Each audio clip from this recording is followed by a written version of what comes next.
महाराष्ट्र में विशेषकर विदर्भ में भाजपा की करारी हार हुई और भाजपा के 3 वरिष्ठ नेता विदर्भ से ही ताल्लुक रखते हैं और उन्हें आज दिल्ली के एक बैठक में भाजपा के आला कमान ने बुलाया था। अब इस बैठक में क्या चर्चा हुई, जानने के लिए देखते हैं ये खबर।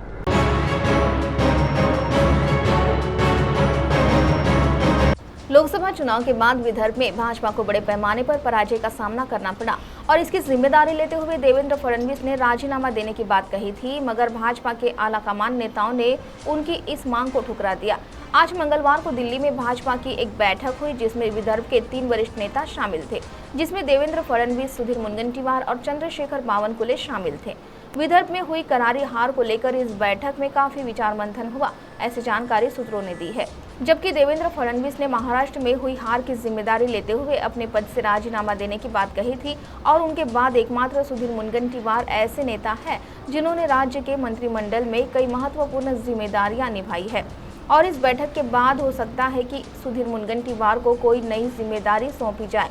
या फिर ऐसा भी हो सकता है कि समाज माध्यमों पर फैले प्रचार में सुधीर मुनगंटीवार का राजनीतिक करियर खत्म करने के हिसाब से उन्हें लोकसभा चुनाव में खड़ा किया गया था। अब सुधीर मुनगंटीवार समर्थक इस आशा में है कि उनके नेता को कोई केंद्र में बड़ी जिम्मेदारी दी जाएगी और वही राज्य की राजनीति से मुनगंटीवार को धीरे धीरे बाहर का रास्ता तो नहीं दिखाया जाएगा। फिलहाल यह भाजपा के आलाकमान तय करेंगे कि किसे कौन सी जिम्मेदारी सौंपी जाए, मगर इस बैठक में ऐसी क्या चर्चा हुई, इस पर चुप्पी साध ली गई है।